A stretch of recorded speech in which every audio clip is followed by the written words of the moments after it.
نعم سار طيف من أهوى فأرقني والحب يعترض اللذات بالآلام.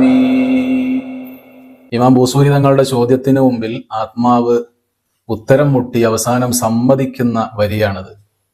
നിനക്ക് പ്രേമമില്ലേ, നീ ഒരു പ്രണയത്തിൽ വീണുപോയതല്ലേ എന്ന് ഇമാം ബൂസൂരി തങ്ങൾ തെളിവുകൾ സഹിതം ചോദിച്ചപ്പോ അവസാനം ആത്മാവ് സമ്മതിക്കുകയാണ്. നഅം, അതെ, സറാ ത്വയ്ഫു മൻ നഹ്വ, ഞാൻ പ്രണയിക്കുന്ന ഒരു ആത്മാവ്, അതാരാണോ ആ ആത്മാവ് രാത്രിയിൽ എൻ്റെ അടുത്ത് വരാറുണ്ട്.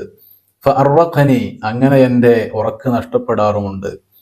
എന്ന് പറഞ്ഞാൽ സ്വപ്നത്തിൽ ഞാൻ പ്രണയിക്കുന്ന എൻ്റെ പ്രേമഭാജനം വരുന്നു, അങ്ങനെ ഞങ്ങൾ സംസാരിക്കുന്നു, അത് യാഥാർത്ഥ്യമാണെന്ന ചിന്തയിൽ പെട്ടെന്ന് ഞാൻ ഞെട്ടി ഉണരുമ്പോൾ അത് സ്വപ്നമാണ് എന്നെനിക്ക് മനസ്സിലാകുന്നു.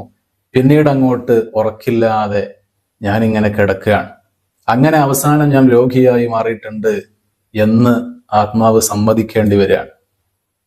വൽ ഹുബ്ബു യഅ്തരിദുൽ ലദ്ദാത്ത്, പ്രണയമെന്നത് ആഗ്രഹങ്ങളെയൊക്കെ ഇല്ലാതെയാക്കുന്ന ഒരു കാര്യമാണ്. ബിൽ അലമി, അതിൻ്റെ വേദന കാരണം. ആരെയാണോ പ്രണയിക്കുന്നത് അവരെ കണ്ടുമുട്ടുന്നത് വരെ മറ്റുള്ള ഒന്നുമല്ല, മറ്റുള്ള ആനന്ദങ്ങളിലേക്കൊന്നും ചിന്തിക്കാനുള്ള സമയം പോലും ഇല്ലാത്ത നിലക്ക് ആഗ്രഹങ്ങളെല്ലാം നഷ്ടപ്പെട്ടു പോയിട്ടുണ്ട്. ആ ഒരു പ്രണയത്തിൽ ഞാൻ വീണുപോയിട്ടുണ്ട് എന്ന ആത്മാവ് ഇമാം ബൂസൂരി തങ്ങളുടെ മുന്നിൽ സമ്മതിക്കുകയാണ്. ഇവിടെയും പ്രണയിക്കുന്നത് മുഹമ്മദുർ റസൂലുള്ളാഹി സ്വല്ലല്ലാഹു അലൈഹി വസല്ലമ തങ്ങളെയാണ് എന്ന് ആത്മാവ് പേര് പറയുന്നില്ല.